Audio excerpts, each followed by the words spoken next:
los materiales.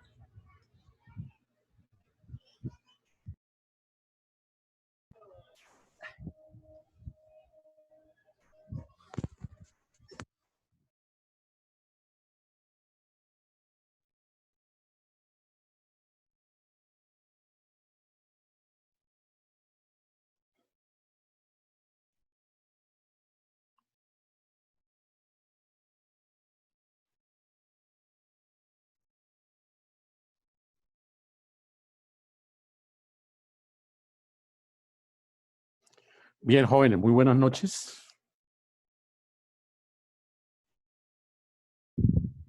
Buenas noches, doctor. Bien, ¿me oyen perfectamente? Sí, señor. Se le escucha perfecto. Bueno, bien. Esperemos un minutico a ver si llega alguien más, porque veo que la ausencia hoy está escasa. O mejor, la presencia, la ausencia sí está alta. Sí, señor. Esto que la compañera Viviana López se excusa que se le presentaron unos inconvenientes ahorita a última hora y entonces no alcanza a llegar a la clase. Bien.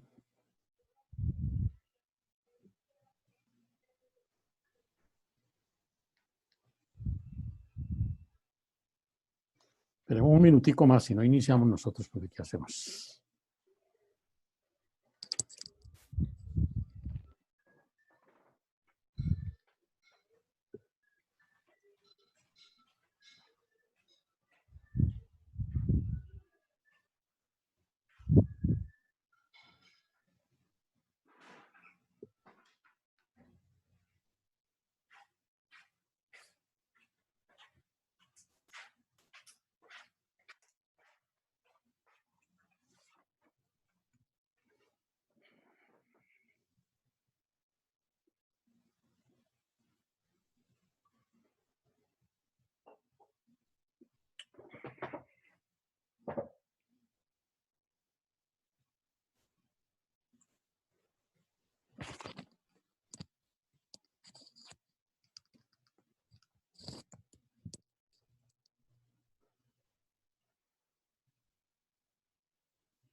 ¿Qué soñó papá? ¿Qué me va a contar? Jalando las orejas, de la cabeza, se tira esos pelos de la cabeza, ¿eso me va a contar? Sí, mi muñeco. Bueno, jóvenes, de nuevo muy buenas noches para todos. Buenas noches, profesor. Buenas noches, doctor.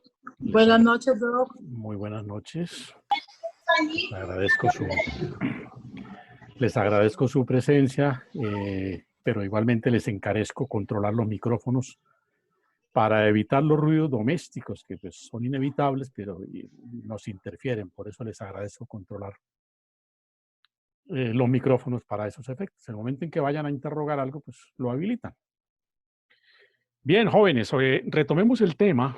En la última charla, si no estamos mal, habíamos abordado una descripción de las funciones del presidente de la República al tenor de lo que está consagrado en el artículo 189 de la Constitución. Y en efecto, esta norma, en armonía con el artículo 115, consagran al presidente las tres investiduras que son características del modelo presidencial: las condiciones de jefe de Estado, jefe de gobierno y suprema autoridad administrativa. Ya habíamos advertido o acotado que el artículo 189 fue un tanto desorganizado en su redacción. Nos parece que careció un poco de más formalismo en su elaboración, la norma, si se quiere, de más técnica constitucional, en la medida en que bien hubiese podido descomponer, como lo ha hecho la doctrina, digamos, a cada investidura determinarle cuáles son las funciones que corresponden a ellas, pero aquí las incluyó 28 atribuciones. Desde luego hay que advertir que no son las únicas del presidente de la República.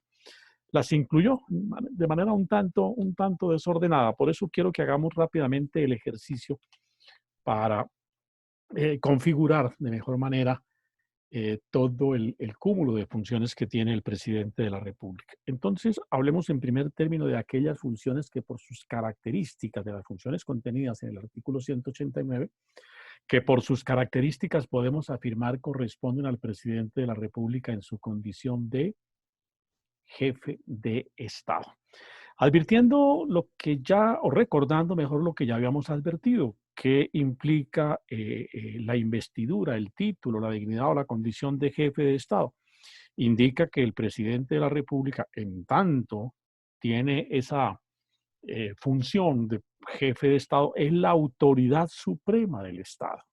Es la autoridad suprema del Estado, es quien, como dice el artículo 188, quien representa y simboliza la unidad de la nación y por consiguiente, pues es el representante de Colombia ante el resto de la comunidad internacional y es, por supuesto, quien personifica los intereses de la sociedad en general y quien encarna también, digamos, a todas las instituciones. Por manera que esas son las cualidades que pudiésemos afirmar se desprenden de la condición de ser jefe de Estado. En ese orden de ideas, entonces, podemos afirmar que corresponden a la dignidad de jefe de Estado las siguientes atribuciones contenidas en el artículo 189. En primer lugar, la prevista en el numeral segundo de la norma, donde hay varias funciones que tiene el presidente de la República en su condición de jefe de Estado. Todas las insertó ahí el constituyente, pero ese numeral segundo, insisto, contiene varias funciones que el presidente ejerce como jefe de Estado. Tienen todas una conexión, por supuesto, pero son funciones un tanto distintas. La dirección o el manejo de las relaciones exteriores del Estado. Así dice el artículo 189, numeral segundo, dirigir las relaciones internacionales del Estado, por supuesto. Formula en coherencia con el marco constitucional la política exterior del Estado. Ustedes pudieron ver no hace mucho cómo el presidente Uribe tuvo una política internacional bajo unos lineamientos, como el presidente Santos tuvo otra política internacional y cómo de alguna manera el presidente Duque también tiene otro lineamiento de política internacional. La autonomía que le da la condición de jefe de Estado le permite perfectamente diseñar, desde luego en el marco constitucional que a renglón seguido repasaremos, diseñar o formular la política internacional del Estado. Celebrar los tratados o convenios de derecho internacional.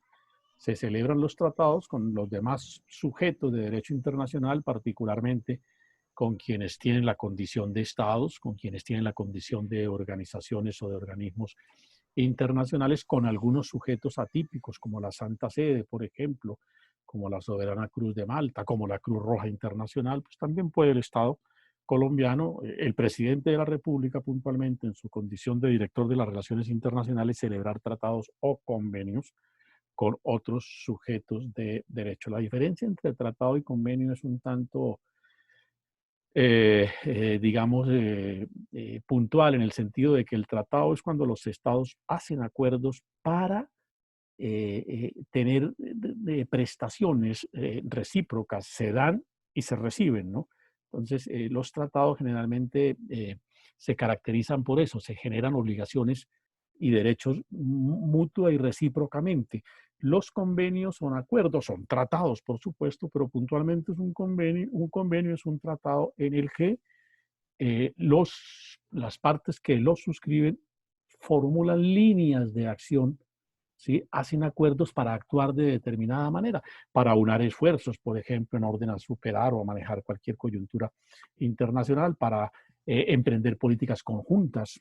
Entonces, esa es la diferencia entre tratado y convenio. ¿Son los convenios tratados? Sí, son tratados igualmente.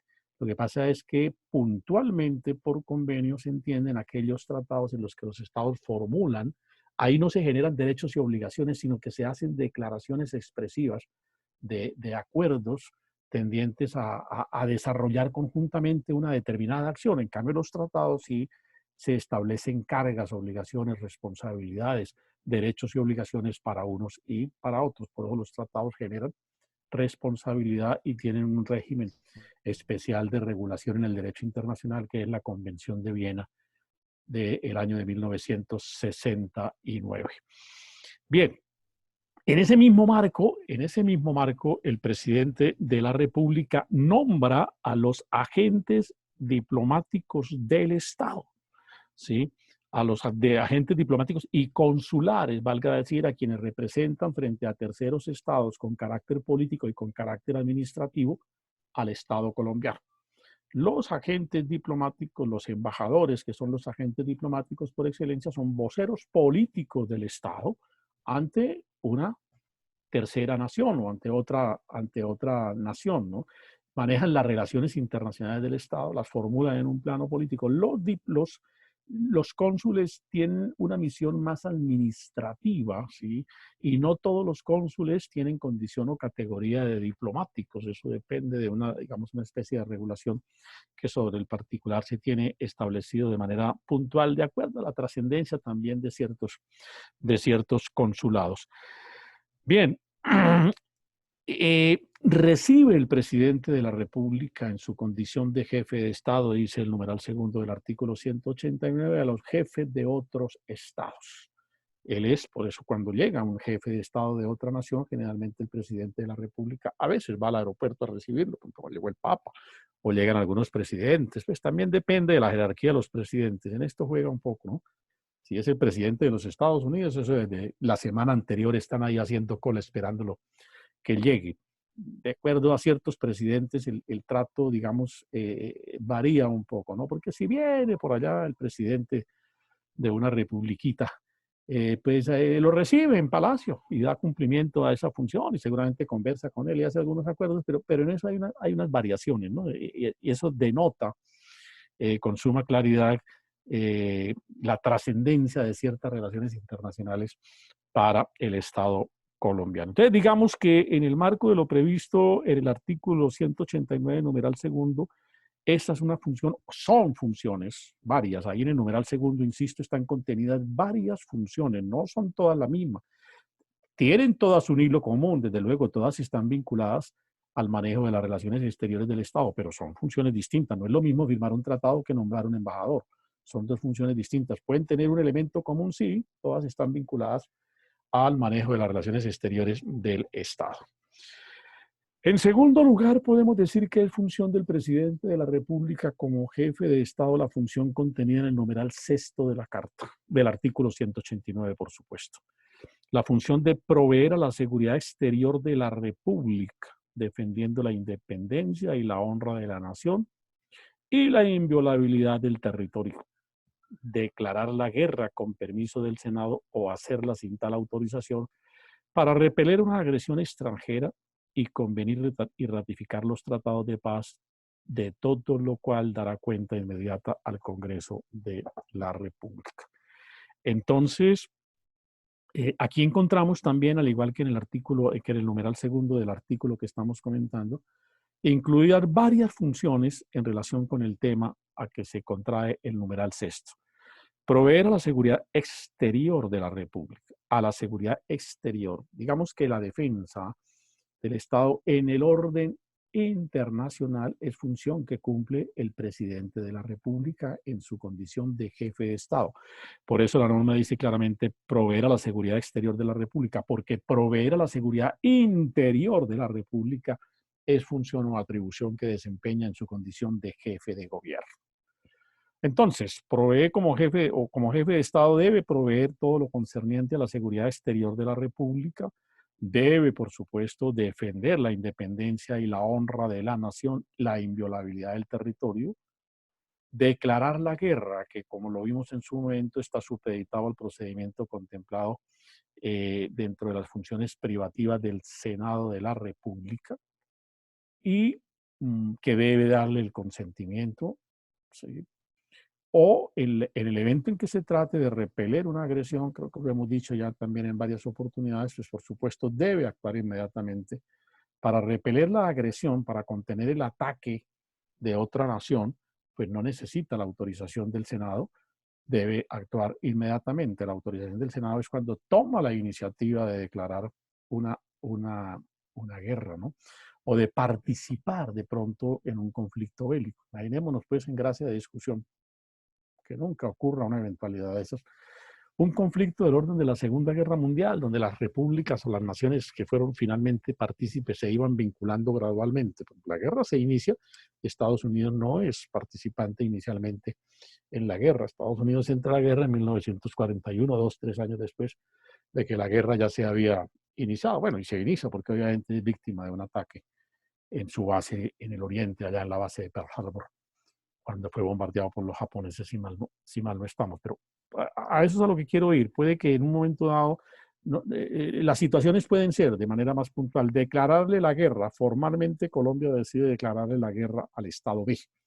Y entonces, si esa es la decisión del presidente de declarar la guerra, tiene que pedirle permiso al Senado y el Senado consentirlo, es decir, aprobarlo. Pues la segunda eventualidad, hay un conflicto. Imaginémonos que en gracia de discusión, esto es una hipótesis irrealizable, o por lo menos así lo quisiéramos sentir, que el continente americano se fragmentara, ¿sí? Por X motivo, por X causa, se fragmentara y termináramos enfrentados en un conflicto bélico y nos polarizáramos. Entonces, Argentina y Brasil deciden atacar a Venezuela y Ecuador o Perú. Y Venezuela y Ecuador y Perú se enfrentan a Argentina y Brasil. Y en medio de ese conflicto entra Chile. Y entonces también llegó Panamá. Y Colombia decide, por alguna u otra razón, entrar al conflicto. Tiene que tener la aquiescencia y el consentimiento del Senado de la República. Valga decir, el principio general sería que para participar en conflictos bélicos internacionales debe tener autorización del Senado de la República, salvo que se trate de repeler una agresión. Si somos objeto de una agresión, la responsabilidad y el deber del presidente, en el marco del numeral sexto del artículo 189, en su condición de jefe de Estado, es desplegar las acciones militares tendientes a contrarrestar, a repeler, a contener, a defender la vida de sus nacionales, los intereses del Estado colombiano, por supuesto, y en el plano de lo bélico, pues a contrarrestar, o por lo menos a nivelar o impedir que se continúe la agresión armada que puede provenir de una tercera nación. Esa segunda eventualidad sí no requiere permiso y es apenas obvio entenderlo. ¿Por qué? Porque se trata de una defensa, no de iniciar un ataque, que son dos acciones perfectamente distintas. Bien, convenir ratificar los tratados de paz. ¿Sí? De todas estas circunstancias, lo advierte expresamente el numeral, el presidente debe informar al Congreso de la República. La tercera de las atribuciones en su calidad de jefe de Estado es la señalada en el numeral séptimo del artículo que estamos comentando. Permitir en receso del Senado, previo dictamen del Consejo de Estado, el tránsito de tropas extranjeras por el territorio de la República. Panamá está en guerra con Ecuador y necesitan transitar por el territorio de Colombia o las tropas ecuatorianas o las tropas panameñas. Pues por supuesto, porque Colombia está de por medio, ¿no? Y tienen que hacer uso de su espacio aéreo o de sus aguas marítimas, si se quiere, del propio suelo del Estado colombiano, pues el presidente, en los términos en que lo refiere el numeral séptimo, debe conferir el permiso correspondiente, función que cumple en razón de su investidura como jefe de Estado. La función contenida en el numeral octavo es una función que ha sido, digamos, apreciada de manera digamos, un tanto ambivalente, si cabe el término. ¿Qué quiero decir? Hay quienes consideran que es una función que cumple como jefe de Estado y hay quienes consideran que es una función que cumple como jefe de gobierno, la de instalar y clausurar las sesiones del Congreso en cada legislatura. Y lo advierto de tal manera porque ustedes pueden encontrar al consultar algunos autores que ubican esta función en el marco de las potestades o ya como jefe de Estado o ya como jefe de gobierno. En mi particular opinión, yo la ubicaría más en una función como jefe de gobierno. Se trata, sí, de una función política, pero es de una función política de carácter interno, que concierne a las funciones que tiene el presidente en relación con el Congreso de la República. Entonces, no vería en principio una razón de fondo por qué algunos, o no encuentro una razón de fondo por qué algunos doctrinantes, cuando hacen este ejercicio por el que estamos nosotros transitando esta noche, la ubican como una función de jefe de Estado. Hago esa advertencia para evitar pues confusiones o dudas sobre ese particular. Tiene para algunos una visión, para otras la condición de ser función de jefe de gobierno. Yo particular y personalmente la estimo más como una función propia del presidente de la República en su condición de jefe de gobierno. Finalmente, la función contenida en el artículo, en el numeral 28 del artículo que por supuesto estamos comentando. ¿Qué dice esa función? Expedir cartas de naturalización conforme a la ley. Es una función, ¿a quién les pide cartas de naturalización? A los extranjeros que de conformidad con los artículos 96 y siguientes de la Constitución, al tenor de los requisitos allí contemplados y de las disposiciones que se ocupan de desarrollarla, de las normas legales que desarrollan los artículos pertinentes de la Constitución, puede el presidente de la República otorgarles la carta de naturalización, valga decir, concederles el título de colombianos por adopción. Esa es una función que en nuestro sentir sí es clara del presidente de la República en su condición de jefe de Estado. Bien, ¿alguna pregunta hasta el momento o sobre el particular? Veamos algunas de las funciones o las funciones que en el artículo 189 podemos nosotros advertir corresponden a la condición de jefe de gobierno, a la potestad, digamos, que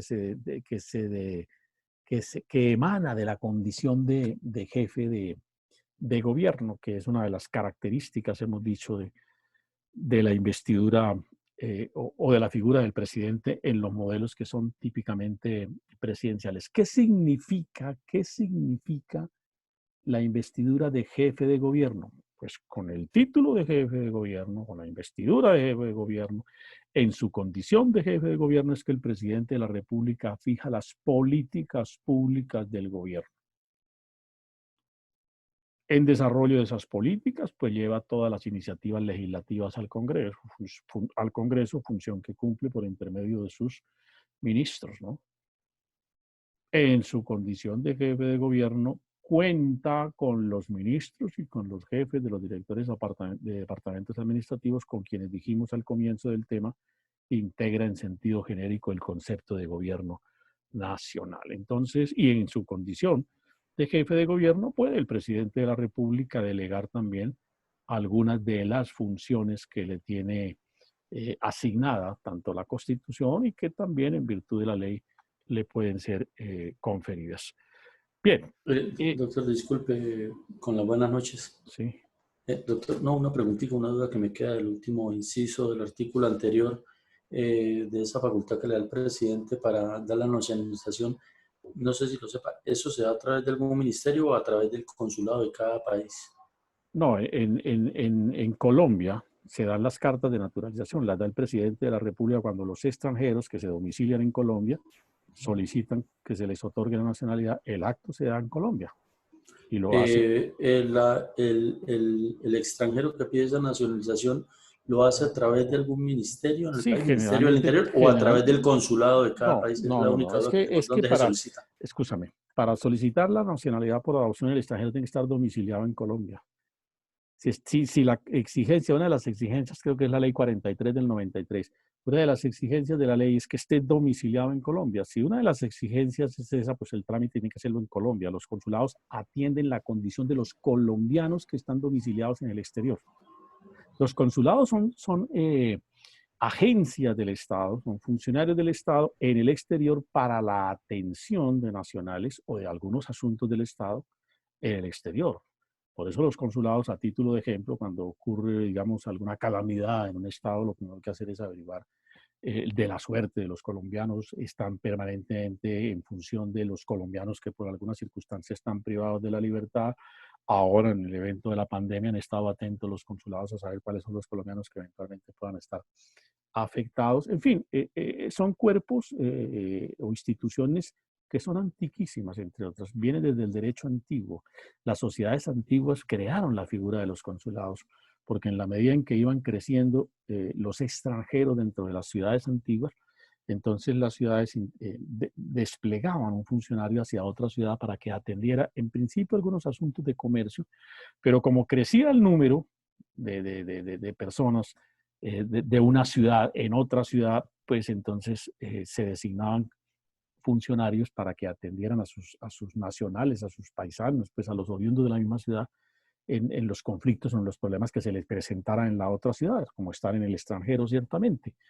Y ese es el papel de los cónsules. Entonces, para puntualizar nuevamente la respuesta en relación con su inquietud, los cónsules cumplen funciones en el exterior en relación con los intereses de Colombia en el exterior y en el caso puntual de los cónsules, en relación con los colombianos que están residenciados en el exterior.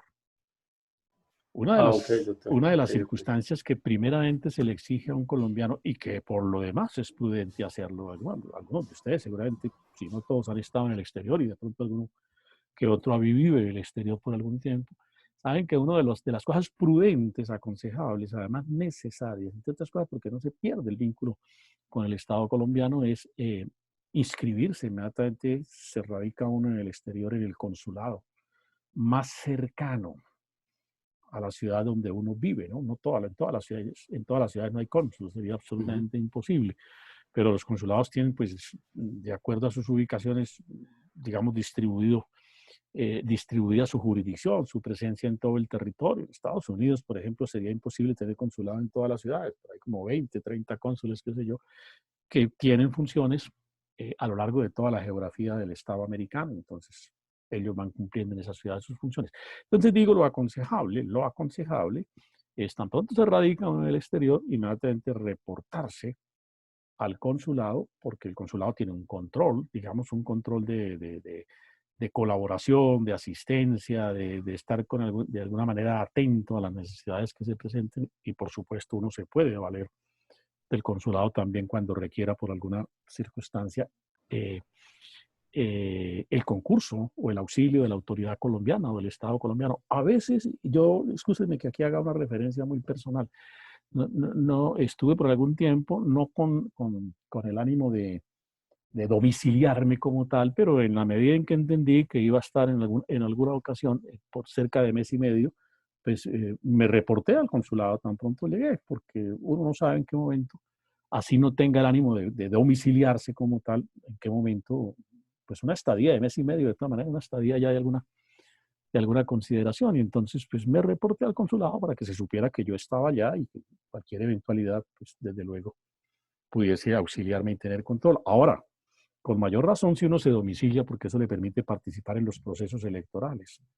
El censo electoral es el de los colombianos inscritos en el exterior, de los colombianos. El censo electoral de los colombianos que votan en el exterior está conformado por el censo de los colombianos que están inscritos en los consulados respectivos. Entonces, eso es fundamental, importante para poder también participar. Bien, entonces decimos funciones que el presidente de la República cumple en su condición de jefe de gobierno en el marco de lo que ya expresamos que significa ser jefe de gobierno. Bueno, no hay duda que la función típica y la primera es la que refiere el artículo 115 y que nos reitera aquí el numeral primero del artículo 189, nombrar y separar libremente a los ministros del despacho y a los directores de departamentos administrativos. Un tema por el que ya creo que nos paseamos en el sentido que dijimos que estos funcionarios que son de libre nombramiento como de libre remoción por el presidente de la República conforman con él el concepto de gobierno nacional. El presidente es la cabeza, a la cabeza la elige al pueblo y la potestad del presidente comienza a evidenciarse ahí, en ese numeral primero del artículo 189, porque él, según su criterio, su libre criterio, su discrecionalidad, que es bien, bien amplia, ¿sí? Según su capricho, dice la oposición, designa a quienes crea conveniente que lo acompañen en su condición de ministros o directores de departamentos administrativos, una potestad amplísima por el poder, por supuesto, que implica ser ministro en cuanto se forma parte del gobierno nacional y porque los ministros son autoridades administrativas en las respectivas carteras, en los respectivos temas que de acuerdo a la distribución de funciones del gobierno se le asigna a cada ministerio. Entonces, ¿quién es la autoridad máxima en materia de transporte? Pues el ministro de Transporte y Obras Públicas. Es la autoridad máxima, por ejemplo, en temas de circulación y tránsito. Claro, el Ministerio de Transporte, a cuya cabeza está el ministro de Transporte, que es la autoridad máxima en temas del derecho, del trabajo, en la parte administrativa laboral, pues obviamente el Ministerio del Trabajo, el ministro del Trabajo. Entonces, eso significa que los ministros son los jefes máximos en su respectiva cartera, en su respectiva dependencia en el marco de las competencias de su propio o del ministerio que les corresponde desempeñar. Entonces, esa es la primera función, digo, la típica función del presidente de la República en la generalidad de los modelos presidenciales, designar con amplia potestad a quienes considere él que lo deben acompañar como ministros o como directores de departamentos administrativos. No hay limitantes. Pues obviamente debe cumplir los requisitos que toda persona o que se exigen para toda persona en el fin de desempeñar un cargo o una función pública para cumplir actividades como servidor público. No puede nombrar de ministro un niño de 10 años, por supuesto. ¿Sí? Entonces,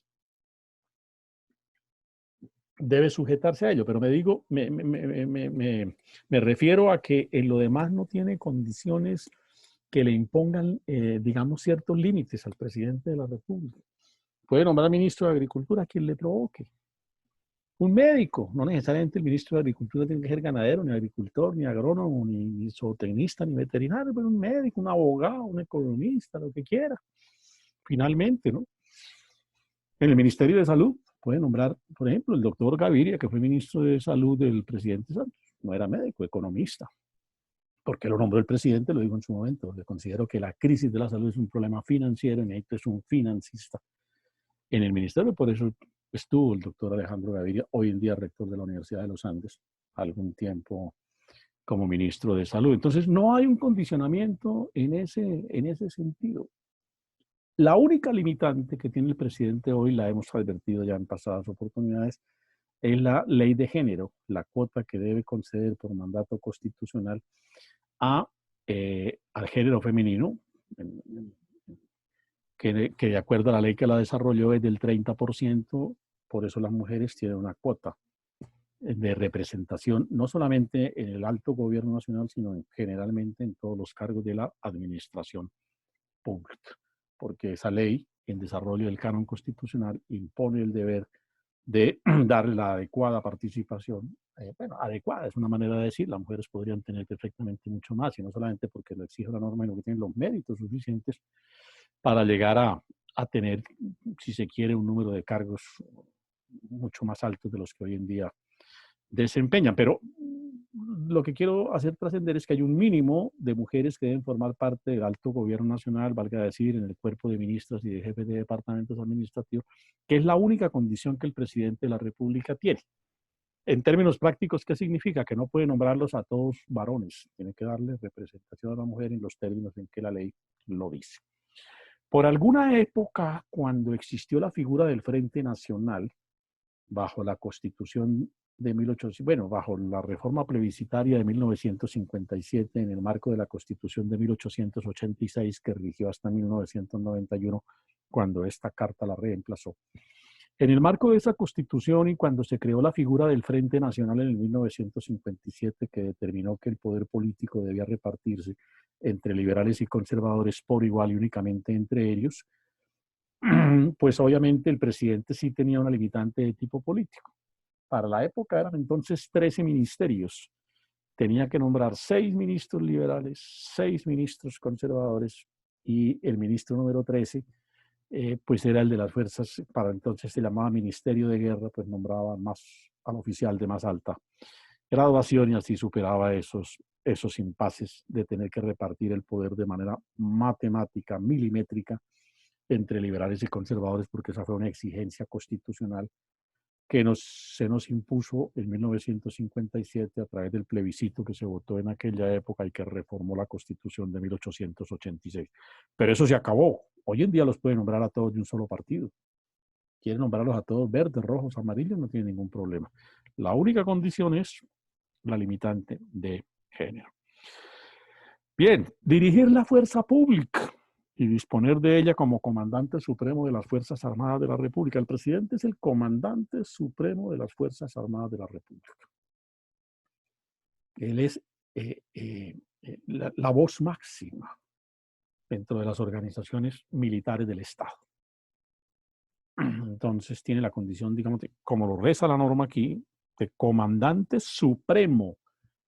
Ya hemos dicho varias veces qué significa la palabra supremo o suprema. No conoce por encima otra jerarquía. Él es el comandante supremo y todos, absolutamente todos los, qué sé yo, 500.000, 600.000 hombres que hoy integran las fuerzas militares de Colombia en sus distintas ramas, están supeditados finalmente a la autoridad del presidente de la República, que es el jefe y comandante supremo de los ejércitos nacionales. Eso le da al presidente de la República la posibilidad de vestir el uniforme militar si lo quisiera, porque es el comandante supremo de las fuerzas militares, él es miembro de las fuerzas militares. ¿Sí? Tanto es comandante, es integrante de las fuerzas militares. Podría perfectamente, si bien lo quisiera. Creo que en alguna ocasión el presidente Santos, para algún acto, vistió el uniforme verde, ese camuflado que usan, bueno, que se generalizó ya en las fuerzas militares. ¿Podría portar las armas de la República? Claro, las puede portar, que es el comandante supremo de las fuerzas militares. ¿Podría, en gracia de discusión, salir al campo de batalla, al teatro de los acontecimientos bélicos y dirigir al ejército o dirigir a las fuerzas militares? Claro, porque es el comandante supremo de las fuerzas militares. Condición que es un tanto discutible del ministro de la Defensa, porque el ministro de la Defensa es un cargo administrativo, no un cargo operativo como tal. Aunque las fuerzas militares trabajan en coordinación y, digamos, de alguna manera bajo la subordinación del señor ministro de la Defensa, en tanto es el superior administrativo, se ha discutido si el ministro de la Defensa tendría esa misma condición de sentirse partícipe o integrante de las fuerzas militares. Condición que algunos niegan, reafirmo en el concepto de que él es la suprema autoridad administrativa, pero no militar, porque ninguna norma le confiere esa condición jerárquica, por lo menos de manera clara. Y de ello se desprendería entonces si el ministro de la Defensa podría usar el uniforme militar, si el ministro de la Defensa podría esgrimir, portar, hacer uso de las armas de la República, si el ministro de la Defensa podría ir al campo de los acontecimientos, al teatro de batalla y dirigir la fuerza pública. Eso está realmente en algún grado de discusión, y la corriente, no digo que única, pero mayoritaria, es en el sentido de que el ministro de la Defensa sí es superior administrativo dentro de las fuerzas militares.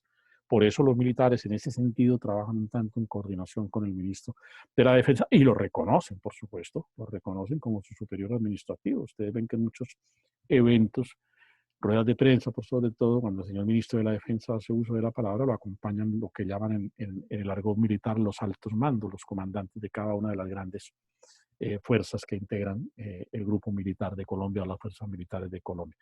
Pero hay una discusión de alguna manera sobre si realmente se puede dar el ministro de la Defensa, o se puede predicar del ministro de la Defensa una investidura, pura dignidad, de carácter puramente militar, como no hay discusión que tiene el presidente de la República, porque, repito, la norma es puntual, expresa e inequívoca. Es el comandante supremo de las Fuerzas Armadas de la República. Entonces, en eso no hay vacilación de ninguna especie. Doctor, una preguntita. Cuénteme. ¿Por qué por lo general nunca un ministro de Defensa es nombrado como un general o alguien que pertenezca a la fuerza pública? ¿Por qué? Siempre Perdón. un particular. ¿Por qué un ministro de Defensa por lo general nunca es nombrado a alguien, algún miembro perteneciente a la fuerza pública? La pregunta es un tanto la contraria. ¿Por qué se nombraron por alguna época ministros ministro de guerra? Bueno, después Ministerio de Defensa militares. ¿Sí? ¿Y por qué no ahora? Pues no entiendo. No, porque es que el cargo es un cargo civil, es un cargo administrativo, ese no es un cargo militar. Pero fue netamente militar hasta que el general Augusto Moreno Guerrero fue comandante. Pero netamente militar no quiere decir que el cargo sea militar, que era desempeñado por militares. Yo di aquí hace un momento una razón por qué los gobiernos hicieron, sobre todo los gobiernos del Frente Nacional. Es que antes, si ustedes miran la historia patria de Colombia, los ministros de guerra para entonces no eran militares, eran civiles. El doctor Alejandro Galvis, pues un ilustre santanderiano del siglo pasado, fue ministro de guerra, y muchos, los ministros militares llegaron fue en el tiempo del Frente Nacional y se acudió a esa figura de los ministros militares, ¿sí? Por la necesidad que se tenía de romper, de no romper el empate de 6 y 6 ministros rojos, 6 ministros azules. Como eran 13 ministerios, pues nombremos como ministro de guerra para entonces a un ministro de carácter militar. Pero es que, y ya lo dije hace un instante, para ser ministro de salud no se requiere ser médico, para ser ministro del trabajo no se requiere ser ni obrero ni especializado en temas laborales, para ser ministro de agricultura no se requiere ser ni ganadero ni agricultor, no, ¿sí? Para ser ministro de la defensa no se requiere ser militar, que son cargos de orden administrativo, claro. Tienen, pues obviamente, si gobiernan el sector de la fuerza militar, pues tienen que trabajar en relación con lo militar. El ministro de la defensa no está, digamos, tiene que desarrollar armónicamente las funciones de seguridad de las fuerzas diseñadas por las fuerzas militares, que son las que tienen la formación profesional para diseñar una estrategia de combate, para diseñar un plan de acción, de defensa. Esto de la defensa sí, pero el ministro de la defensa sí tiene la condición de autoridad administrativa. Puede el ministro de la defensa, como en efecto acontece, con actos administrativos, dar de baja al interior de las fuerzas a altos oficiales de cualquiera de las distintas unidades militares. Ese es un cargo eminentemente administrativo. Por eso le digo, la pregunta no es tanto por qué se nombran civiles, la pregunta es por qué se nombraron en alguna época ministros militares. Sí, esa es más bien Doctor, el interrogante. Eminentemente, o sea, por tradición siempre habían sido militares. No, es que, pero no sé me da la qué llame, impresión no sé qué llame tradición, señor Gallego. La tradición, pero a la mí se me tradición, hace que la fue tradición más temor. ubíquela históricamente en el periodo del Frente Nacional, que fue de 1957 1958. Antes pudo haber habido ocasionalmente unos ministros de guerra, pero es que no hay una formulación constitucional que diga que el Ministerio de la Defensa hoy debe ser desempeñado por un ministro, porque ese es un cargo. Ahora vamos a ver qué son los ministros, y dentro de ellos está comprendido el ministro de la Defensa. No son cargos de naturaleza militar, eso es lo que le estoy diciendo, que se discute si el ministro de la Defensa es o no es un integrante de las fuerzas militares. Es un cargo de dirección administrativa, claro, es la máxima cabeza administrativa del sector militar, sin duda, pero administrativa. Entonces no tiene esa investidura de carácter militar, y razón por la que el cargo no debe ser militar. No, si usted me pregunta si el jefe del Estado Mayor de las Fuerzas Militares debe ser un militar, pues por supuesto, ni más faltaba que no lo fuera, porque la naturaleza del cargo es esa, pero es que la naturaleza del cargo de ministro de la Defensa no es de orden militar, es un cargo que forma parte del concepto de gobierno, y el gobierno es una función de carácter administrativo, y en ese orden de ideas el ministro de la Defensa es el jefe administrativo del sector de la defensa nacional. Esa es una, ya vamos a ir hacia los ministros, y de pronto ahí podemos mirar un poco. Doctor, es un concepto muy personal. A mí se me hace que fue más en un momento histórico en que el gobierno tuvo temor o sea, o se sintió amenazado de ser derrocado por los militares, porque a la vista está que en algún momento, cuando se han sentido amenazados, ese general que ha sido la amenaza prácticamente para el Estado, ha sido de baja, y por ende toda la jerarquía que le antecede o que le sigue ahí a él. Pero ese es un concepto muy personal suyo, respetable, que creo que... Pues yo 27 años que estuve en la Fuerza Aérea, de pronto tuve... No, por eso es un concepto muy personal, muy respetable, no lo voy a controvertir, pues, porque sí, nos enfrascaríamos en una discusión que bien se puede dar en otro escenario, en otra oportunidad, en otro ambiente académico, digamos. Pero es una opinión muy personal suya, ¿no? Lo que, pues, que usted considera que los ministros fueron más eficaces cuando eran los ministros de la Defensa, cuando eran militares, es una opinión muy personal, desde luego muy respetable. Máximo, pues como usted nos lo refiere, fue integrante de esa institución, pues obviamente ese es un concepto muy personal, pero es un concepto personal, ¿no? Lo cierto es que ni la Constitución determina que el ministro de la Defensa debe ser militar, ni hay una razón de fondo suficiente que diga que el ministro debe ser necesariamente militar. ¿Sí? Ahora, si usted refiere y mira un poco la historia reciente de Colombia en los últimos 10 años, los logros militares contra las FARC, cuando todavía era un movimiento insurgente, los dieron las fuerzas militares teniendo como ministro de la Defensa a civiles.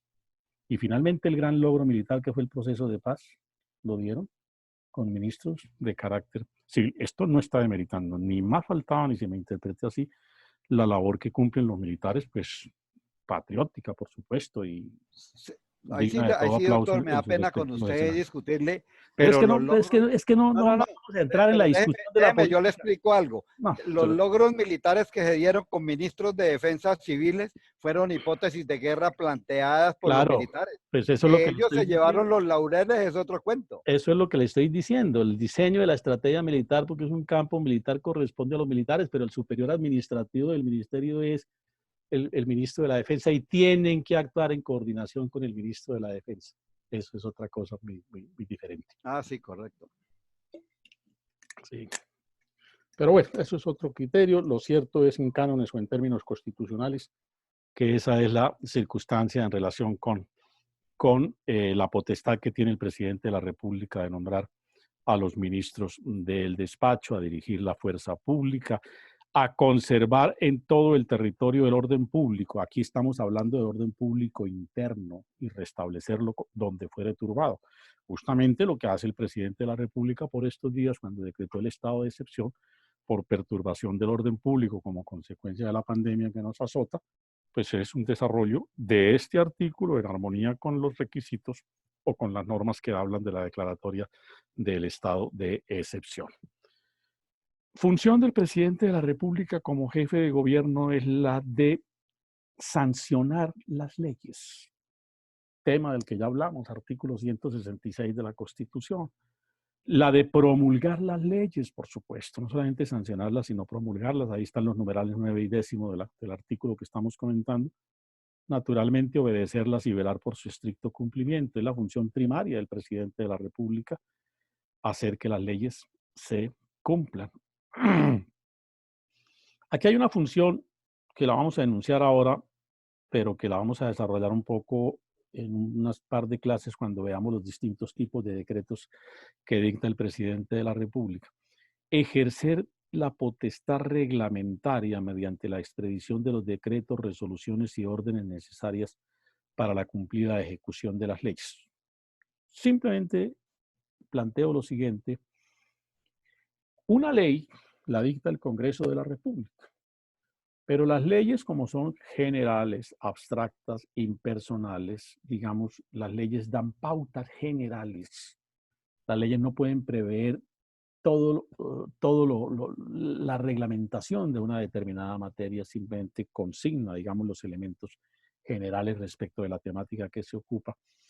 Entonces, ¿qué acontece? Que a veces para aplicar la ley, que es función del presidente de la República, para aplicar la ley, el presidente puede reglamentarla. Entonces, el presidente reglamenta cómo se aplica esa ley. Por eso se habla de la potestad reglamentaria, de ejercer la potestad reglamentaria, cómo la ejerce expidiendo los decretos, los actos administrativos que sean necesarios para que se puedan ejecutar o cumplir las leyes tal y como lo reza el numeral 11 del artículo 189 de la Constitución. Presentar los informes al Congreso de la República cada que se inician los periodos anuales de legislatura de esta corporación.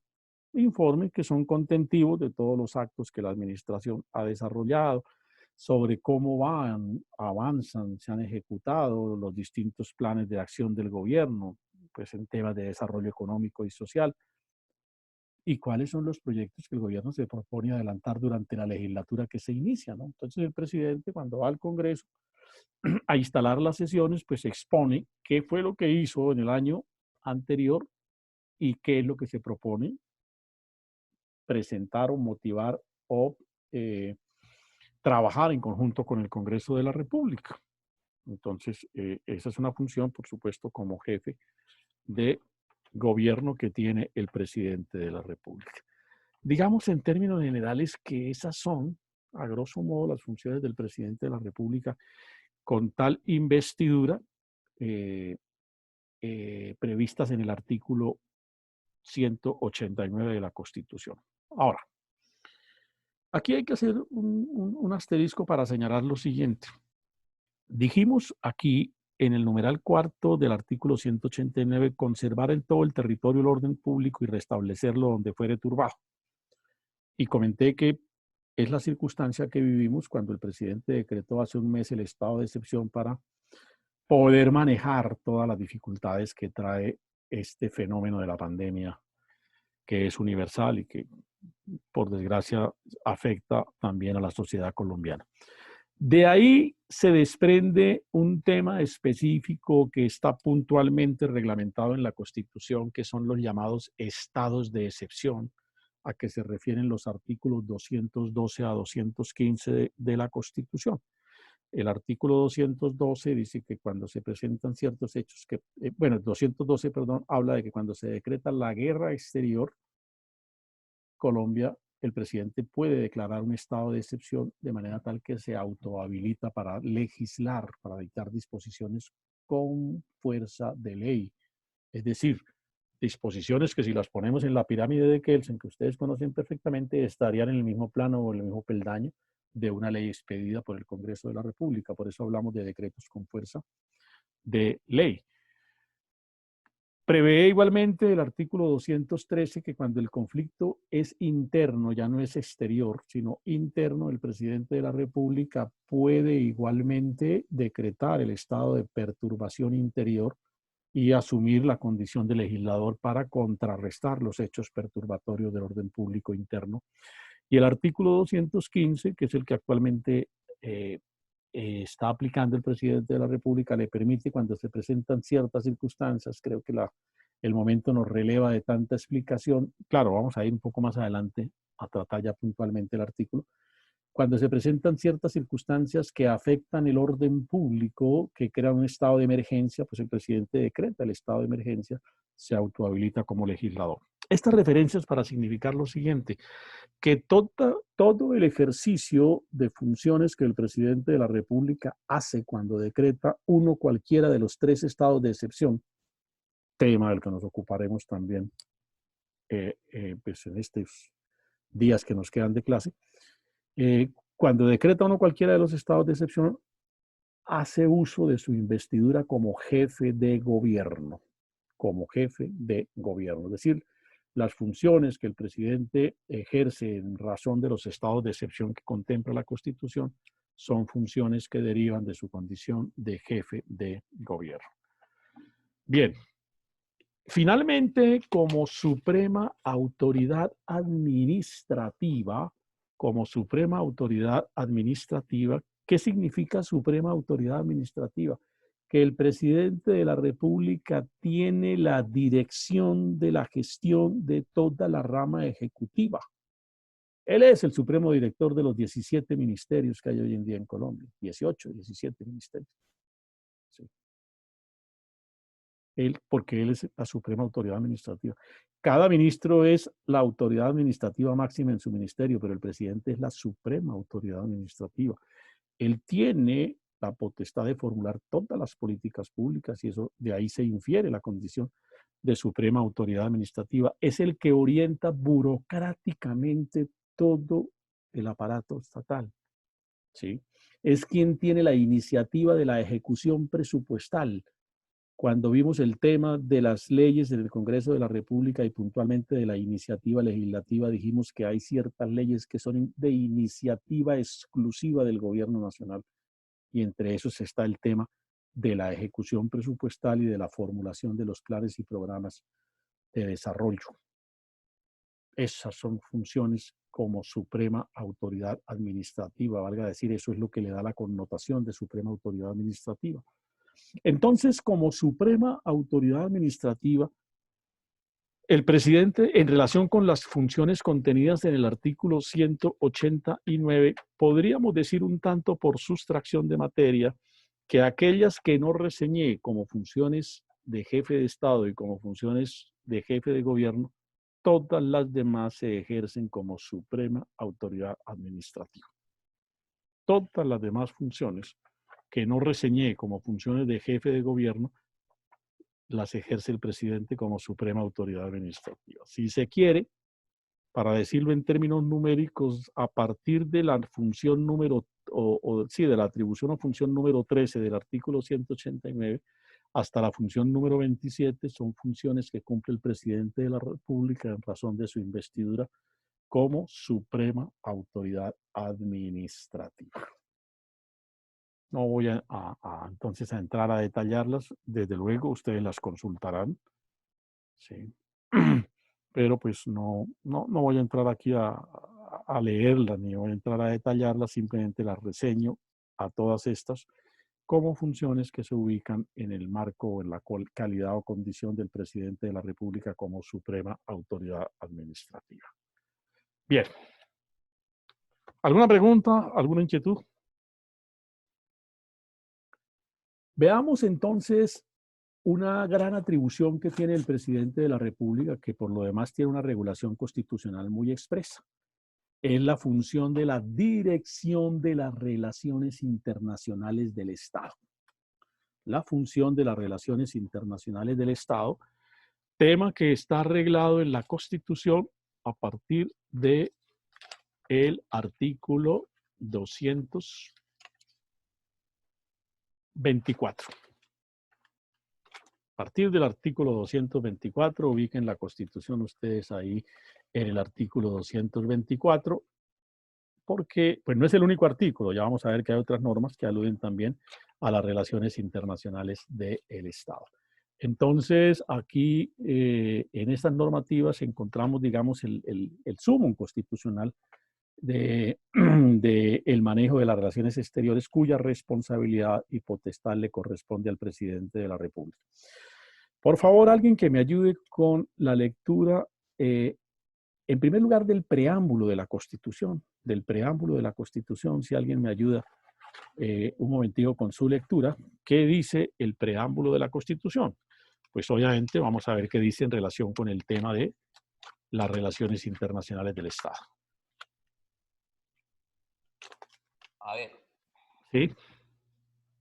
El pueblo de Colombia, en ejercicio de su poder soberano, representado por sus delegatarios a la Asamblea Nacional Constituyente, invocando la protección de Dios y con el fin de fortalecer la unidad de la nación y asegurar a sus integrantes la vida, la convivencia, el trabajo, la justicia, la igualdad, el conocimiento, la libertad y la paz, dentro de un marco jurídico democrático y participativo que garantice un orden político, económico y social justo y comprometido a impulsar la integración de la comunidad latinoamericana, decreta, sanciona y promulga la siguiente. Bien, suficiente, le agradezco mucho. Aquí hay un elemento que es el que quiero trascender, es que el preámbulo advierte que todos los propósitos que la Constitución se propone, parte de lo que expresa el preámbulo, deben hacerse dentro de una política comprometida a impulsar la integridad de la comunidad latinoamericana. Es un primer elemento que hay que tener en cuenta para definir el marco constitucional de las relaciones exteriores del Estado colombiano. Y el otro artículo pertinente es el 9º. ¿Quiere alguien leerlo, por favor?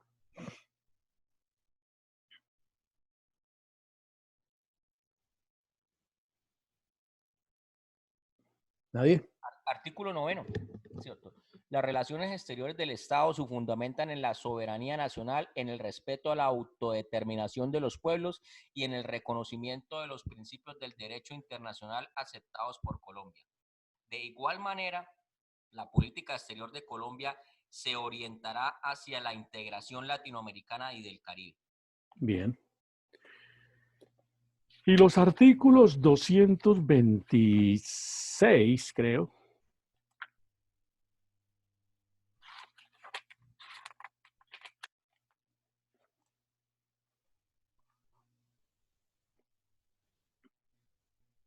El 227 en particular.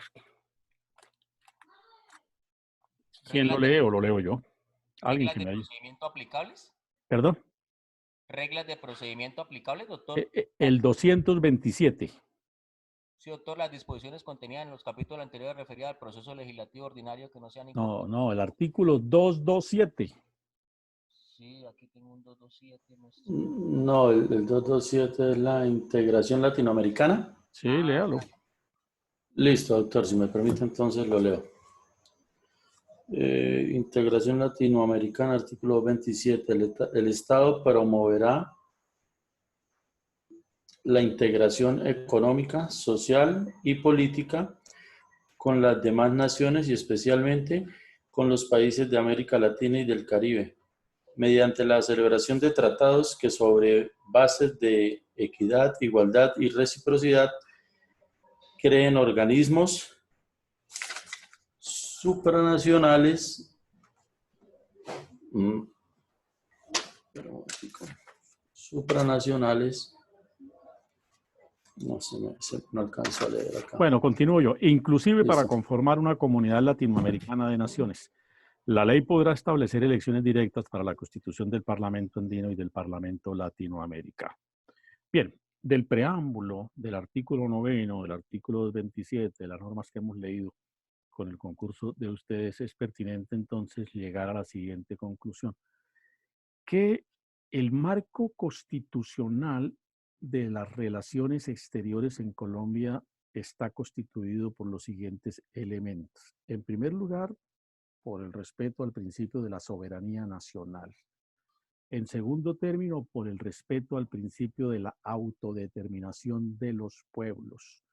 En tercer lugar, por el principio del derecho internacional, o mejor, por el reconocimiento de todos los principios que informan el derecho internacional. El derecho internacional es una disciplina que auxilia, que regula las relaciones entre los estados, es una rama del derecho y en tanto es una rama del derecho, tiene también sus propios principios y en el marco de esos principios, nos dice el constituyente, deben desarrollarse las relaciones internacionales del Estado. Y finalmente lo acotamos en el preámbulo, en el artículo 9 y aquí en el artículo 227, la política internacional del Estado colombiano debe propender por la integración con los países latinoamericanos y del Caribe.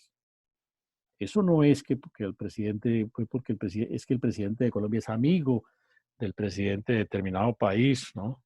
Y entonces, no, es que desarrolla una política pues por la amistad, no, es porque el mandato constitucional impone el proceso de integración del Estado colombiano con los países latinoamericanos y los países del Caribe, porque son los países afines territorialmente, forman parte del continente nuestro, son nuestros hermanos territoriales. Digamos, con los países latinoamericanos tenemos no solamente esa proximidad geográfica o esa misma unidad geográfica, sino una unidad histórica, cultural, ¿sí? Un conjunto de valores y en términos generales una forma de apreciación cultural que nos da una sólida identidad. Por supuesto, hay diferencias en muchos aspectos, pero en términos macros hay una identidad entre los países latinoamericanos y la comunidad del Caribe. Colombia forma parte de la comunidad del Caribe, ¿sí? Chile no tiene nada que ver con el Caribe, ni tiene cultura caribeña. Colombia sí es un país en ese sentido trascendente en la comunidad del Caribe. Nosotros tenemos esa gran ventaja no solamente de tener dos mares, sino de formar parte también de dos comunidades internacionales, la latinoamericana propiamente dicha y la comunidad del Caribe. Por eso jugamos un papel trascendente en materia de relaciones internacionales, porque tenemos ese doble espacio en el cual jugar. Pero además, y es lo que me interesa resaltar, en el marco constitucional, la política exterior de Colombia debe orientarse a ese proceso de integración con los países latinoamericanos y del Caribe, por las razones varias que aquí expuse sucintamente, por las proximidades, por las afinidades, por las identidades, y además porque son los vecinos, por supuesto, con quienes debemos tener pues no solamente una muy buena relación, sino un proceso de coordinación y de integración de funciones, ¿no? Entonces, eso se hace, se desarrolla en virtud, la política exterior se desarrolla, insisto, por virtud del mandato que le impone la Constitución al presidente de la República, en tanto es el director de las relaciones internacionales, de cumplir su función con sujeción a estos principios que informan la política exterior o internacional del Estado colombiano. Segundo punto, ya lo decíamos hace un instante, pues el presidente es el director supremo de las relaciones internacionales, nombra a los agentes diplomáticos, celebra los tratados, en fin. Celebra los tratados son actos de derecho internacional, son fuente de derecho internacional, son normas de derecho internacional, es el derecho internacional o una parte del derecho internacional, son los tratados y eso lo celebra el Estado colombiano representado por el presidente de la República, pues con los demás sujetos del derecho internacional. Los tratados en Colombia tienen un proceso complejo para que se puedan finalmente aplicar. El primer paso es el paso de la negociación que hace el presidente de la República directamente con el vocero del otro Estado. Sí. A veces no lo hace directamente el presidente como tal, pero obviamente él es el titular de esa potestad, pues, designa funcionarios, asesores, delegados, gentes que conocen los temas, tratados que son muy complejos por la temática de que se ocupan, los tratados de libre comercio, por ejemplo, los tratados en materia penal. Pues eso requiere de especialistas en esos temas, ¿no? Entonces, pues el presidente es el dueño de la potestad, obviamente, se asesora o le cede esa función de representación para la negociación del tratado a quien él considere prudente, y él va como una especie de apoderado y celebra el tratado. Lo que trasciende es que el presidente celebra los tratados, que esos tratados tienen una primera fase que es la negociación, a cuyo cargo que corresponde o que es del cargo del presidente de la República, que una vez los tratados son suscritos o firmados deben cumplir un segundo paso. El presidente debe enviarlos al Congreso de la República para que el Congreso vincule. El tratado es una norma de derecho internacional, pero la norma de derecho internacional, para poderla aplicar aquí, debe volverse norma interna. Debe volverse norma interna. Por eso el presidente remite el tratado, una vez lo ha firmado, al Congreso de la República para que lo vuelva ley de la República. Y una vez el Congreso lo vuelve ley de la República, va a control previo de constitucionalidad. La Corte lo examina a ver si el tratado se ajusta o no a los cánones de la Constitución. Y una vez se agotan todos esos procedimientos, se da el cuarto y último paso, que es lo que se llama en el argot diplomático el canje de notas o la ratificación, que no es otra cosa distinta que el acto por el cual el gobierno colombiano le dice al otro Estado o al organismo internacional con el cual celebró el tratado: ya estoy listo, ahora sí, ya cumplí todos los trámites que me tocaban, aquí le certifico, le entrego la nota, por medio de la cual le manifiesto que ya puede empezar a cumplir el tratado. Y es canje porque el otro Estado le debe dar efectivamente otro documento del mismo tenor, de las mismas condiciones. Hay tratados. Bueno, el artículo 224, para aterrizar el tema en la Constitución, dice: los tratados para su validez deberán ser aprobados por el Congreso. Tema que ya planteamos y que en su momento, cuando vimos las funciones del Congreso, también desarrollamos. Sin embargo, he aquí una excepción que es importante. Sin embargo, el presidente de la República podrá dar aplicación provisional a los tratados de naturaleza económica y comercial acordados en el ámbito de organismos internacionales que así lo dispongan. ¿Qué significa eso? Que los tratados de naturaleza económica y comercial, es decir, ya está circunscrito el tema a aquellos cuyo contenido sea de naturaleza económica o comercial, que Colombia celebre con organismos internacionales, el presidente los puede poner provisionalmente en aplicación inmediata. Cuando decimos aplicación inmediata es antes de que el Congreso los vuelva ley y antes de que la Corte Constitucional revise su ajuste a la norma constitucional. Por eso se habla, podrá dar aplicación provisional a los tratados que se ocupen de temas económicos o comerciales. ¿Por qué la razón de esa excepción para esos tratados? Pues porque esos tratados a veces corresponden a ciertas coyunturas económicas, a ciertos momentos comerciales internacionales. Entonces, si no se aprovecha el momento, pues después el tratado resultaría absolutamente inútil o inocuo. Se firma el tratado hoy, hasta dentro de 3 años el Congreso lo aprobó, la Corte lo revisó, pues dentro de 3 años de pronto el mercado o las circunstancias que motivaron a celebrar ese tratado, pues ya no tienen aplicación, ya desaparecieron, si ustedes quieren. Entonces esa es la razón por la cual los tratados de naturaleza económica, la Constitución posibilita a título de excepción que el presidente los ponga en aplicación inmediata, pero advierte la norma, ¿no? Advierte la norma En este caso, tan pronto como un tratado entre en vigor provisionalmente, deberá enviarse al Congreso para su aprobación.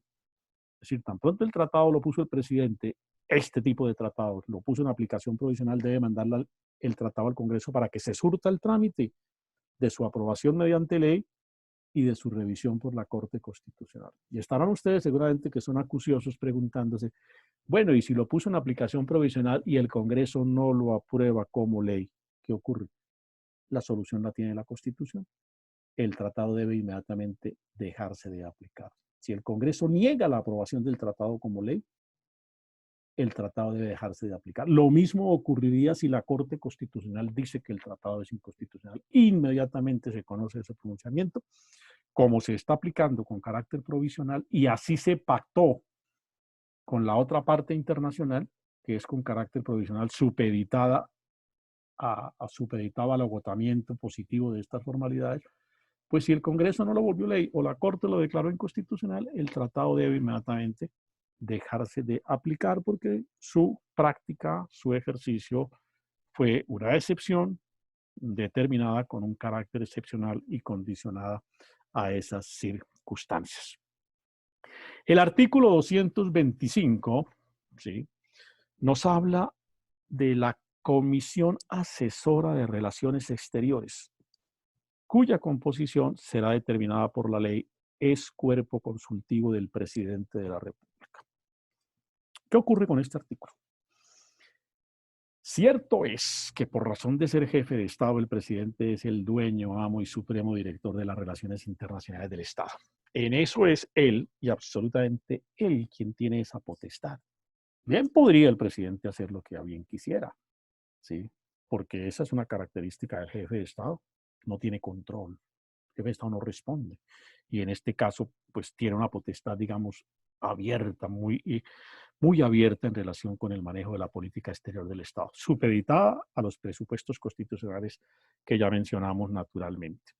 Entonces, ¿qué quiso hacer el constituyente? Dijo, hombre, creémosle una cosa ahí que le equilibre un poco, el ejercicio de esa potestad, porque si la dejamos sin control ninguno, pues se puede llegar en un momento dado a cometer excesos o abusos por el presidente de la República, como ha acontecido en el pasado.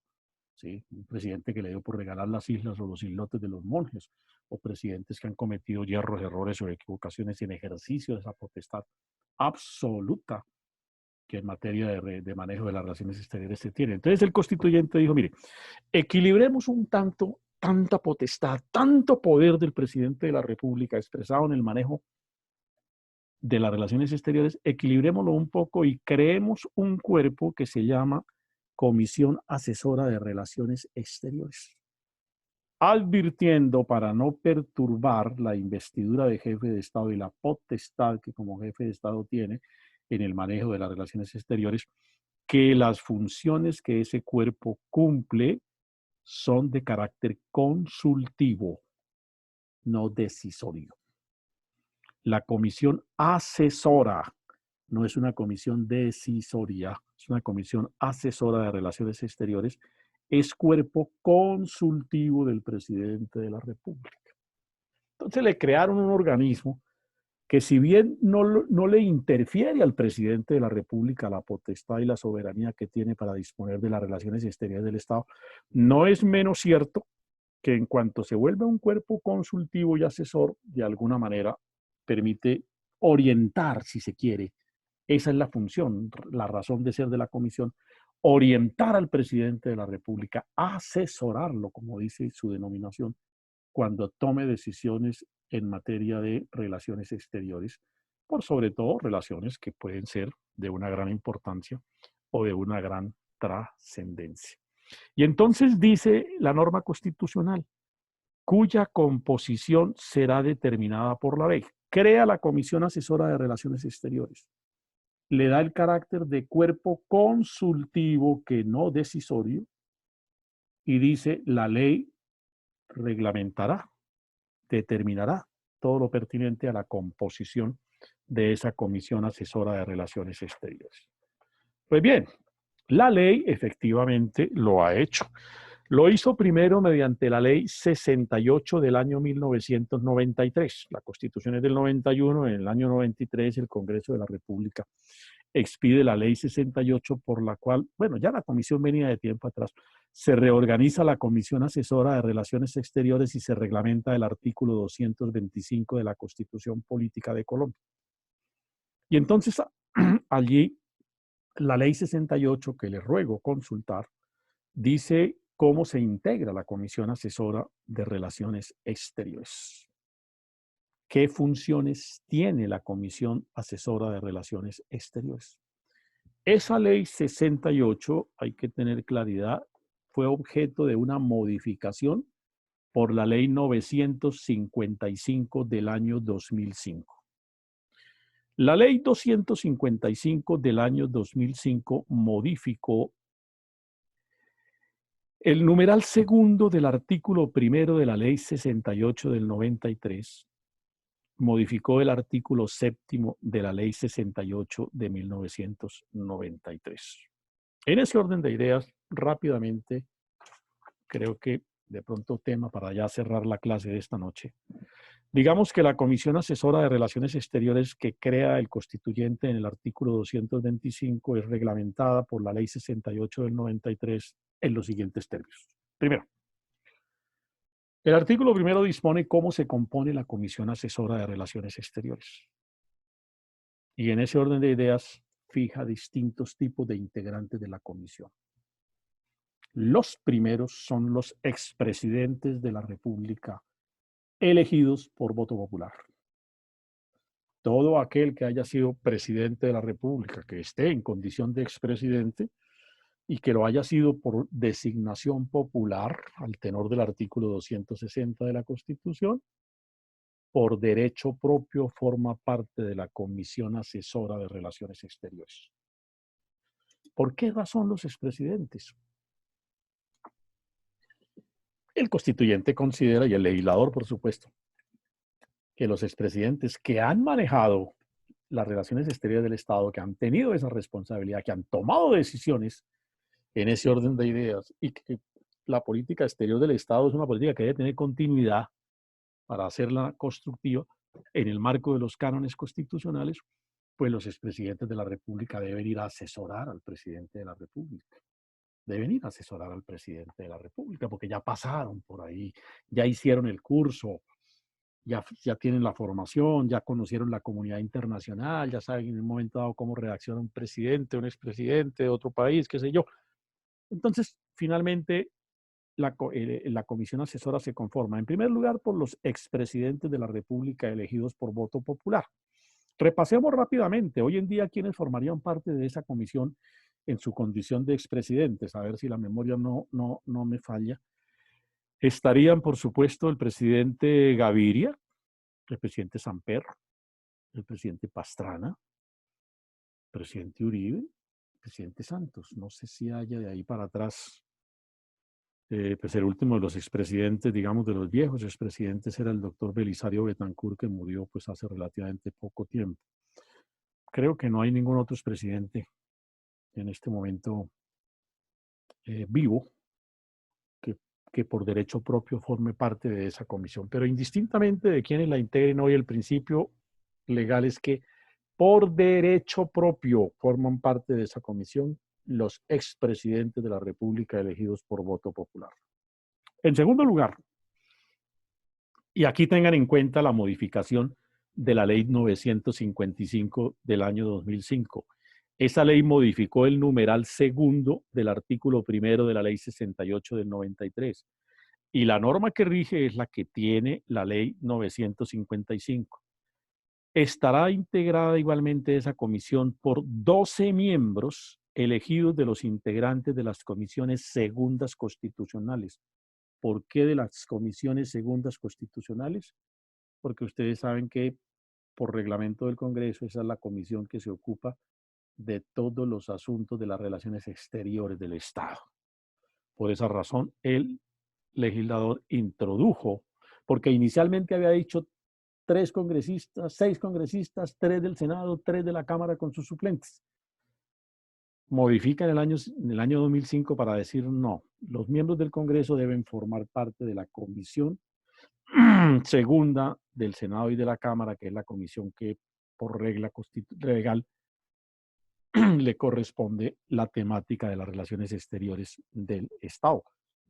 Y en esas condiciones, pues es la comisión en donde se da primer debate a las leyes aprobatorias de las relaciones, a las leyes aprobatorias de tratados, perdón, y a todos los temas que tengan que ver con las relaciones exteriores del Estado colombiano. ¿Cómo participan esos 12 miembros? 12 miembros elegidos de los integrantes de las comisiones segundas constitucionales, así, 3 por el Senado Pleno. El Senado Pleno elige de los que conforman la Comisión Segunda de Relaciones Exteriores del Senado, la plenaria del Senado elige 3. Y la Cámara de Representantes hace lo propio, otros 3. Y los 3 principales del Senado y los 3 principales de la Cámara se eligen con sus respectivos suplentes. Por eso la norma habla de 12 miembros, 3 por el Senado Pleno con sus respectivos suplentes y 3 por el Pleno de la Cámara de Representantes con sus respectivos suplentes.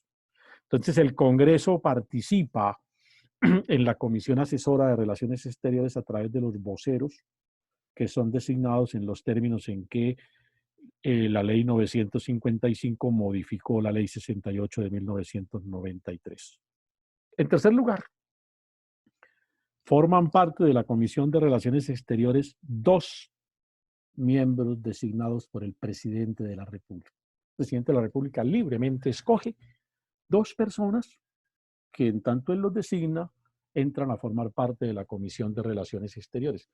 Pues generalmente nombra el presidente de la República personas conocedoras del tema de la política internacional, del derecho internacional, de estos temas que son muy especializados, ¿no?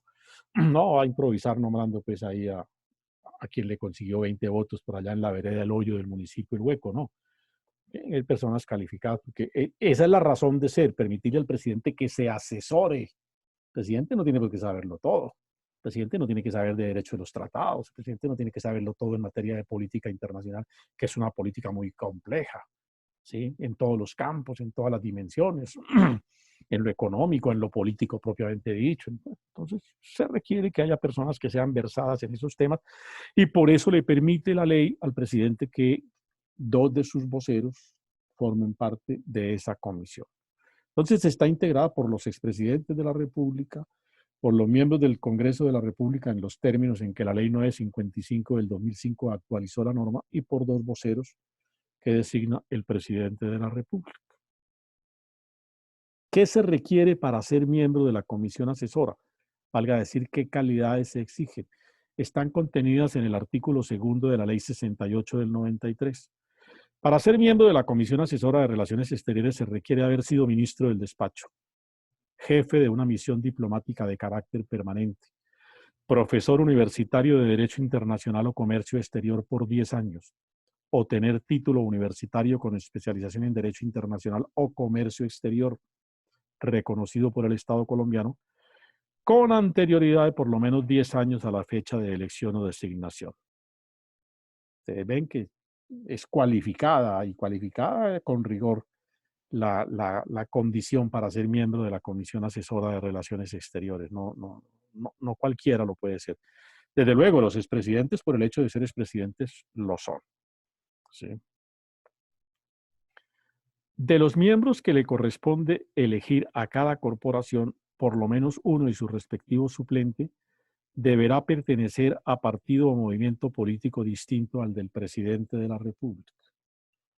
Se garantiza 2 factores aquí. Bueno, el factor político en la eventualidad de la oposición, ¿sí? Pero el factor de tener una visión distinta en ese plano político internacional diferente a la que pueda tener el presidente de la República o el gobierno nacional cuya cabeza es el presidente de la República. Por eso se exige por mandato legal que de los elegidos por el Congreso de la República,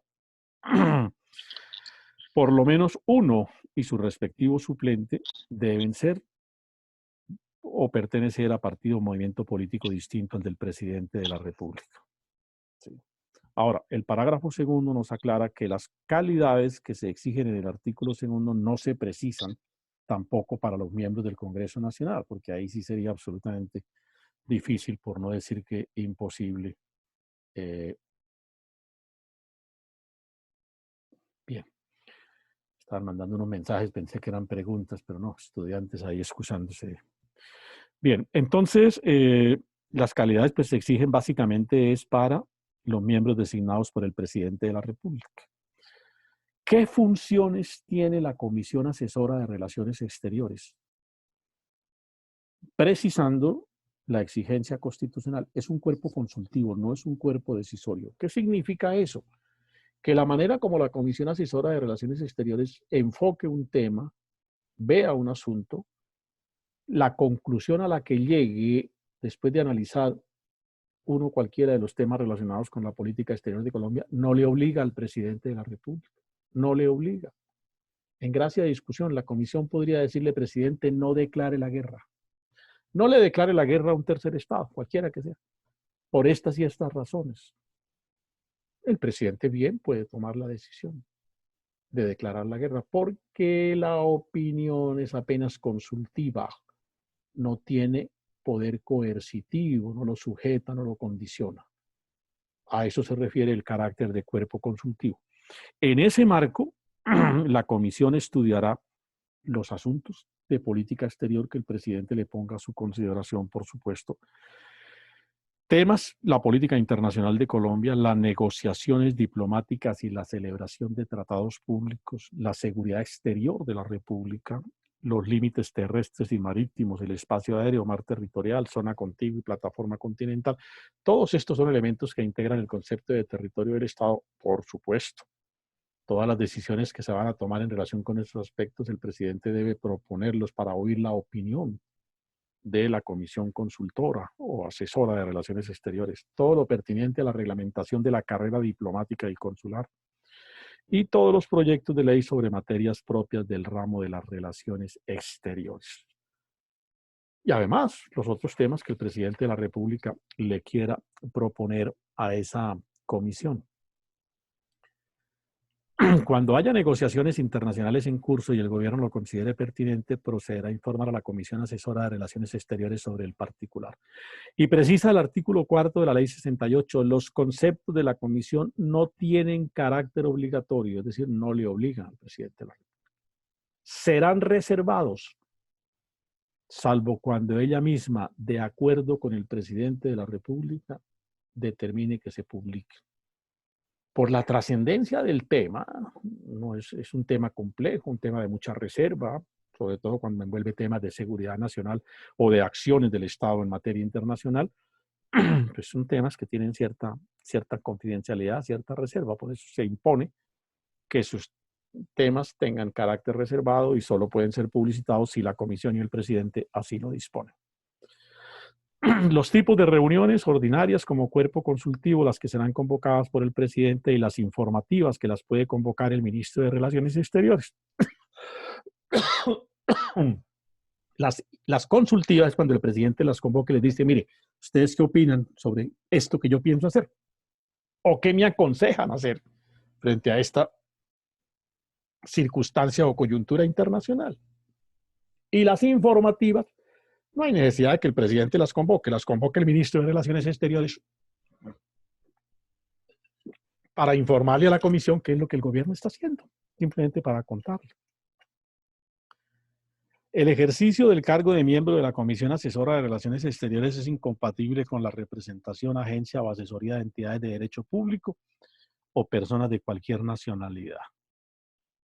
El periodo también lo modificó la Ley 955. Y entonces dijo la Ley 955, los miembros que representen al Congreso tendrán el mismo periodo de las cámaras que les hayan elegido. Los designados por el presidente de la República tendrán el mismo periodo de este. Unos y otros continuarán en el ejercicio de sus funciones mientras no sean reemplazados. Esa es, en términos generales, la regulación legal de la Comisión Asesora de Relaciones Exteriores a que se refiere el artículo 225 de la 225, de la Constitución, que tiene el carácter de cuerpo consultivo del presidente de la República para los temas relacionados con la política internacional del Estado. ¿Qué tanto se reúne la comisión asesora? Ese es un tema realmente que despierta inquietud muy pocas veces, porque el primer problema es reunir los expresidentes. Que el uno no le habla al otro, que el uno le pega al otro, que las complejidades políticas, las diferencias, las enemistades personales, eso dificulta que entonces, presidente, yo para no interferirle, yo no voy por allá, yo no me siento. Entonces, nada más por ahí, por las diferencias de los expresidentes, hace que la comisión no sea práctica en su funcionamiento. Cuando digo práctica, es que no se reúne con la regularidad y con la frecuencia con que debería hacerlo. Casos realmente excepcionales. Sí, el presidente de la República ha convocado a la comisión plena o así con todos los expresidentes. Y entonces yo me atrevería a afirmar que en la práctica es más decorativa que realmente consultiva con el carácter con que el constituyente lo quiso. Se puede reunir con carácter informativo. El ministro de Relaciones Exteriores puede que la convoque con alguna frecuencia para informarle a la comisión en relación con lo que el gobierno nacional viene haciendo en materia de política internacional, pero para que el presidente formule consultas como tal y le expresen opiniones, no es con suma frecuencia que eso acontezca. Bueno, también puede corresponder a una razón, ¿no? La política exterior de Colombia, no, salvo los casos en que con Venezuela se tuvo problemas de límites que obligaron a que la comisión se reuniera, pues para orientar un poco al presidente en el manejo de ese tema, y salvo algunas circunstancias cuando la guerra de las Malvinas, por ejemplo, que Colombia asumió una posición un tanto distinta a muchos países del continente americano. Para determinados eventos así de esa magnitud, los presidentes han como convocado a la comisión, pero no se reúne con la frecuencia y con la necesidad que la complejidad de los temas de la política exterior de Colombia amerita. Por eso a veces se cometen desaciertos, por eso a veces se cometen yerros, por eso a veces terminamos haciendo ridículos, cuando no osos, dicen las señoras, en materia de política internacional, porque se arrebata el señor presidente de la República y debería reunirse y consultar a quienes pues tienen ya una experiencia, un paso, y finalmente a quienes por razón de la calificación que ostentan, pues forman parte de la Comisión Asesora de Relaciones Exteriores del Estado, del presidente de la República. Bien, en relación con las relaciones internacionales del Estado, pues creo que esos son, digamos, los aspectos trascendentes de regulación constitucional.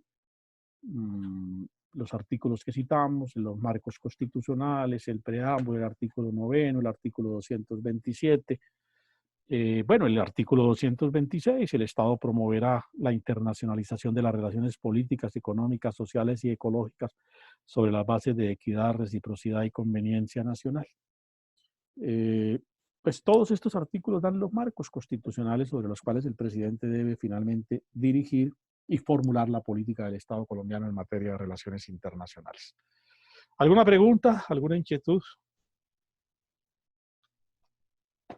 Bueno, pasamos al tema siguiente, pero yo creo que ya hoy no lo alcanzamos a desarrollar. Bueno, lo abordamos en la próxima clase, aunque ese es un tema muy corto, muy sencillo. Funciones del presidente de la República en relación con las otras ramas del poder. Puntualmente, ¿qué funciones tiene el presidente en relación con el Congreso de la República y qué funciones tiene el presidente de la República en relación con la rama jurisdiccional del poder público?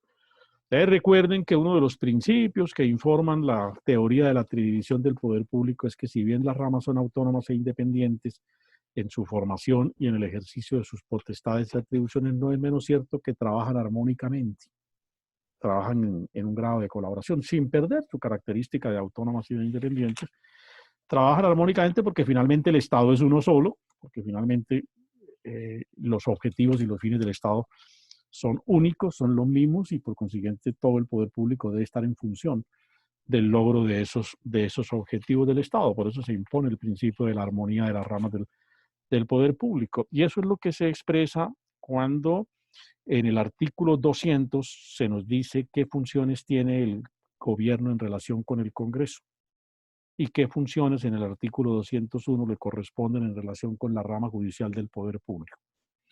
Con el cuerpo legislativo, primero, presentar los proyectos de ley por intermedio de los ministros en los términos en que el presidente, en materia de iniciativa legislativa, el presidente los puede hacer.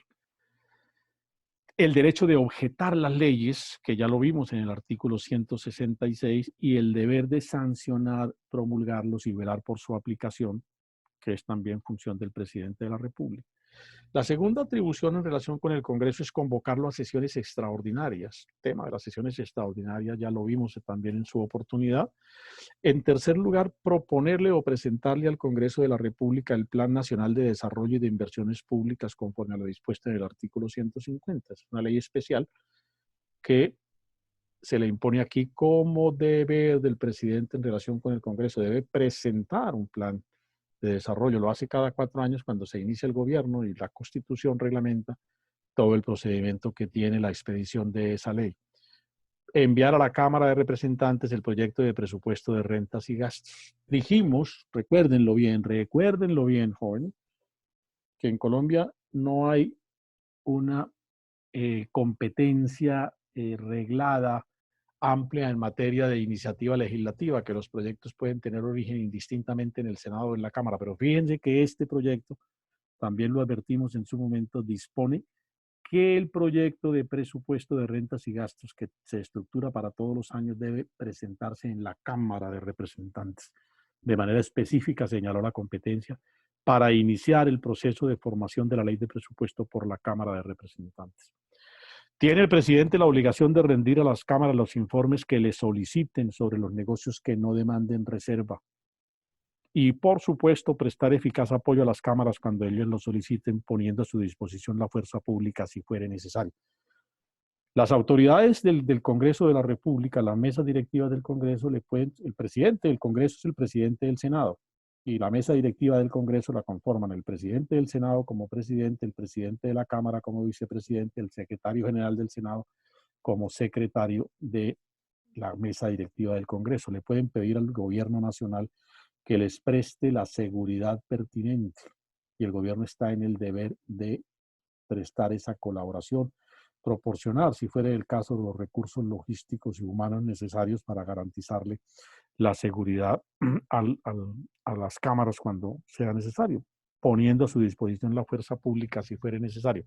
La característica es que cuando la fuerza pública llega al Congreso de la República, para cumplir su función de prestar la seguridad o de imponer el orden al interior del Congreso, imaginémonos en gracia de discusión, que se arme un zafarrancho, se desate una guerra ya interna, una pelea, un bochinche, un atentado, qué sé yo, al interior del Congreso de la República, concurre la fuerza pública, obvio, para contrarrestar esa acción y para tomar el control de la situación, pero esa fuerza pública debe actuar bajo la dirección del cuerpo directivo del Congreso de la República. Una vez la fuerza pública ingresa a las instalaciones del Congreso de la República, queda bajo la autoridad de la mesa directiva del Congreso de la República. Ahora, si es en la sesión de la Cámara, pues bajo la autoridad del presidente de la Cámara. Si es en la sesión del Senado, bajo la autoridad del Senado. Si el suceso es el control de todo el Congreso Nacional, de todo el edificio donde funciona el Congreso Nacional, pues estará bajo la autoridad del presidente del Congreso, que es el presidente del Senado. Entonces, el oficial que llega allá a cumplir la función de seguridad para la que se le ha destacado, pues tiene que ponerse a órdenes del señor presidente de esa corporación. ¿Por qué razón? Porque parte de la consecuencia del Congreso como cuerpo donde radica la función legislativa, que es una función soberana del poder público. Finalmente, en relación con la rama judicial, dice el artículo 201, prestar a los funcionarios judiciales con arreglo a las leyes los auxilios necesarios para hacer efectivas sus providencias, conceder los indultos por delitos políticos con arreglo a la ley e informar al Congreso sobre el ejercicio de esta facultad. El Congreso expide una ley, vimos que es un tipo de ley especial, por medio de la cual puede conferir indultos en las circunstancias en que, a juicio del Congreso, resulte procedente. El presidente aplica, cumple la ley, concede los indultos y de ello debe informar al Congreso de la República. Indulté a fulanos, a sutanos, a perencejos.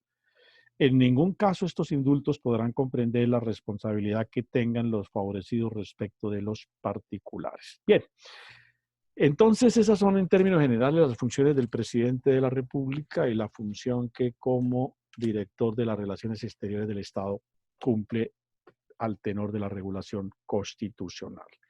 Nos ocuparemos en la próxima clase de un nuevo capítulo, las funciones del presidente de la República en relación en su condición de comandante supremo de las fuerzas militares, cuáles son las funciones constitucionales que tiene el presidente de la República en razón de esa investidura.